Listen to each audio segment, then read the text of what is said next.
Al-Imam Yahya ibn Sharaf An-Nawawi wafat tahun 676 Hijriyah dalam kitab Al-Minhaj bi Syarhi Sahih Muslim Ibn Al-Hajjaj, kitab Syarah Sahih Muslim pada halaman 226 juz 16 beliau menuliskan wa qawluhu sallallahu alaihi wasallam, dan sabda Rasulullah sallallahu alaihi wasallam, man sanna fil islami sunnatan hasanatan, barang siapa merintis membuat perkara baharu fil islami dalam Islam, sunnatan hasanatan akan rintisan yang baik, falahu ajruha, maka baginya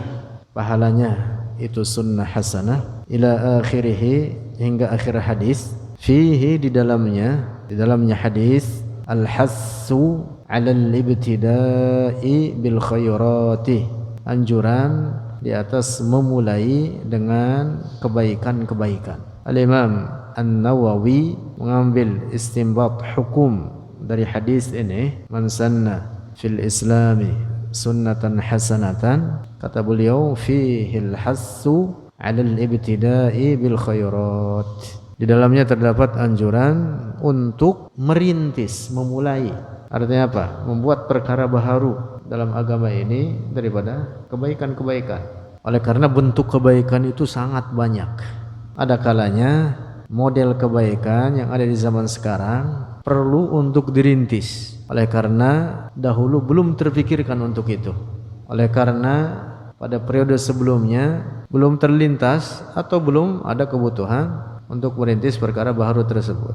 Bisa jadi di zaman sekarang kondisinya membutuhkan kepada rintisan-rintisan perkara yang baharu, yang baik, yang sesuai dengan tuntutan-tuntutan syara. Itu yang dimaksud. Fihil hassu 'alal ibtida'i bil khairat wa sannis sunani, dan anjuran di atas merintis sunnah-sunnah al-hasanati, yang baik-baik, ajaran-ajaran yang baik, perkara-perkara baharu yang baik. Nah, yang lalu sudah kita bahas, ukurannya adalah sejalan dengan ajaran Al-Quran dan hadis-hadis Rasulullah sallallahu alaihi wasallam. Wat tahdhiri, juga di dalamnya adalah, kata Imam An-Nawawi, at-tahdhir, mewaspadakan. Di dalam hadis tersebut adanya pelajaran bagi kita, at-tahdhir, mewaspadakan, min ikhtira'il abatili, dari merintis perkara-perkara yang batil, wal mustaqbahati, dan perkara-perkara yang buruk. Karena kan hadisnya panjang itu, wa man sanna fil islami sunnatan sayyi'atan kana 'alaihi wizruha, lanjutan hadisnya gitu. Paruh pertamanya, man sanna fil islami sunnatan hasanatan falahu ajruha wa ajru man 'amila biha. Lanjut. Wa sababu hadzal kalami, dan sebab ini perkataan atau ini pembicaraan, fi hadzal hadisi, di dalam ini hadis, annahu qala, bahwasanya dia perawi, qala, perawi hadis ini, qala, berkata oleh perawi, fi awwalihi, pada awal hadis, fajaa rajulun bi syarratin, fajaa, maka datanglah rajulun, seorang laki-laki dari kaum Ansor.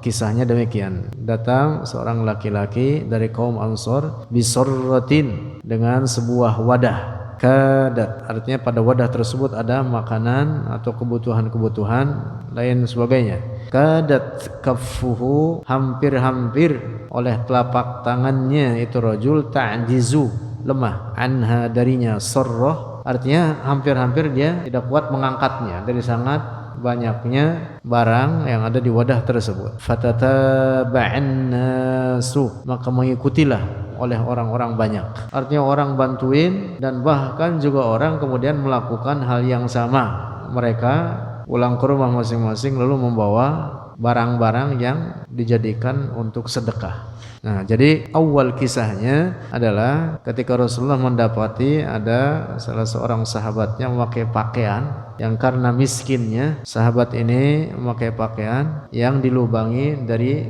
tengahnya pada semacam kulit gitu, dan kemudian dipakaikan dari lubang tersebut dari arah kepalanya, seperti mantel persis lah gitu. Nggak ada jahitannya, kemudian diikat. Pakaian apa itu namanya? Rasulullah demi melihat demikian dari salah seorang sahabatnya, Rasulullah merasa kasihan atau bersedih. Maka lantas tiba-tiba ada seorang sahabat itu tadi dari kaum Ansor yang datang bisarratin kadat kaffuhu ta'dizu anha, membawa wadah yang berisi barang-barang sedekah bagi orang tersebut. Fatataba'an nas, maka orang-orang mengikuti orang tersebut juga membawakan sedekah bagi orang itu. Wa kana al-fadlul 'azimu, dan adalah keutamaan yang besar lil badi'i, bagi yang memulai bihadzal khairi, dengan ini kebaikan, wal fatihi, dan yang membuka libabi hadzal ihsani, bagi pintu ini kebaikan. Yang memulai pertama itu dia yang utama. Adapun yang lain apa? Ikutin. Nah, melihat peristiwa ini, kemudian Rasulullah bersabda, man sanna fil islami sunnatan hasanatan falahu ajruha wa ajru man amila biha ba'dahu la yanqusu min ujurihim syai'. Ini namanya sababul wurud. Kisah tadi itu namanya sebab datangnya hadis ini adalah itu tadi, ada laki-laki yang sangat miskin yang kemudian diberi sedekah oleh seorang sahabat dari Ansor, dari kaum Ansor, yang kemudian diikuti oleh para sahabat yang lain. Wa fi hadzal hadits, dan di dalam ini hadis kata Imam An-Nawawi, takhsisu qawlihi, adalah takhsis, penghususan terhadap sabda Rasulullah sallallahu alaihi wasallam, kullu muhdatsatin kulla, fa in asalnya gitu, fa inna kulla muhdatsatin bid'atun, kulla muhdatsatin, setiap perkara baharu, bid'atun itu bid'ah, wa kullu bid'atin, dan setiap bid'ah, dhalalatun itu sesat. Wa annal murada, dan bahwa yang dimaksud bihi dengannya sabda Rasulullah, kullu muhdatsatin bid'ah, al muhdatsatul batilatu, adalah perkara-perkara baharu yang batil, wal bid'ahul mazmumatu, dan bid'ah-bid'ah yang tercela. Intaha, selesai. Catatan Al-Imam Al-Hafiz Yahya Ibn Sharaf An-Nawawi. Siapa yang lebih alim dari beliau daripada kita-kita ini? Maka tidak layak orang di zaman sekarang kemudian membantah, ngotot, mengatakan semua bid'ah sesat. Imam An-Nawawi seorang imam, seorang hafiz hadis, seorang faqih, seorang mufassir, seorang lugawi, ulama terkemuka, wali Allah minal awliya al-kibar.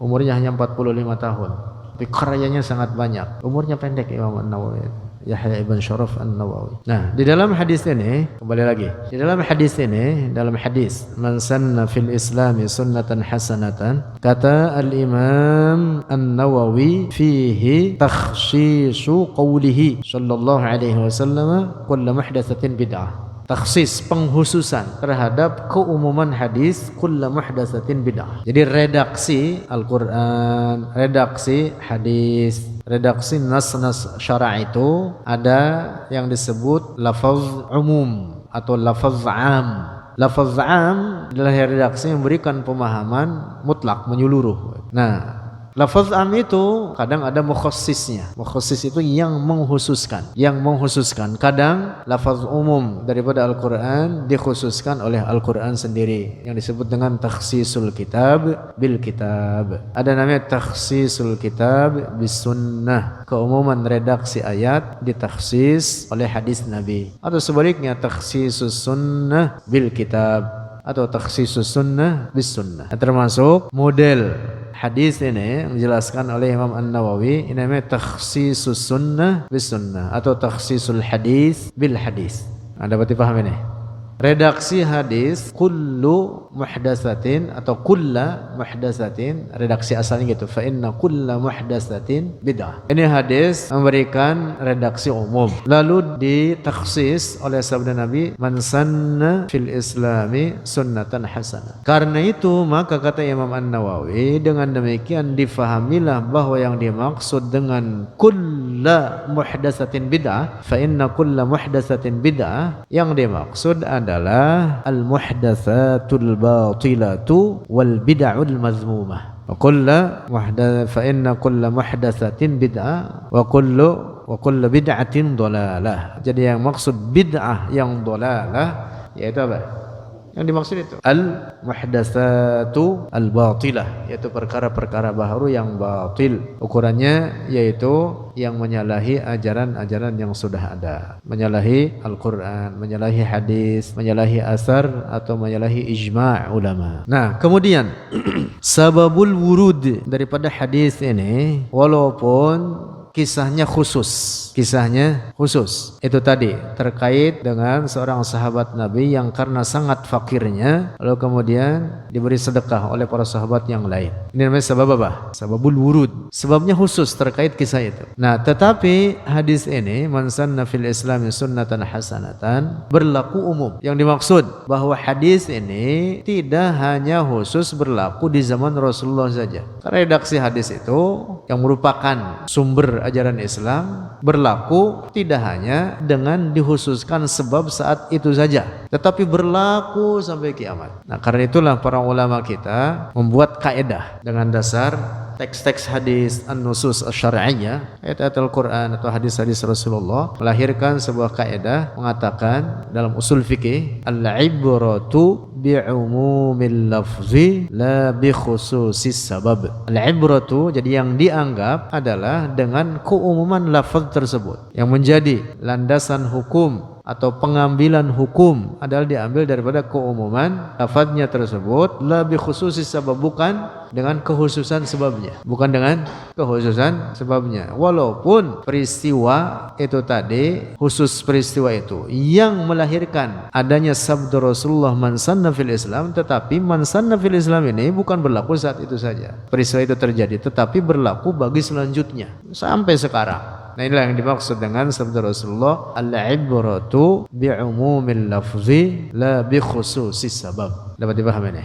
Nah, karena ada sebagian orang seperti orang-orang Wahabi, mereka membantah, di antara bantahan mereka mengatakan bahwa kata mereka hadis ini man sanna fil islami sunnatan hasanatan itu berlaku di zaman Rasulullah saja, dengan latar belakang peristiwa adanya sahabat yang sangat fakir itu tadi, sehingga berlaku saat itu saja. Nah, ini pemahaman keliru, karena kaidah usuliyahnya mengatakan apa? Al-ibratu bi'umumil lafzi la bi khususis sabab. Sebab kalau begitu maka berarti teks ini tidak ada manfaatnya, hanya berlaku di zaman Rasulullah saja, tidak berlaku sampai sekarang. Dan itu menjadikan pemahaman demikian, menjadikan teks syar'i ini menjadi abas. Abas itu artinya sesuatu yang jadi sia-sia. Nah, tentu teks syariat itu dihindarkan daripada kesia-siaan. Nah, itulah maka para ulama kemudian melahirkan kaidah usuliyah ini, al-ibratu bi'umumil lafzi la bi khususis sabab.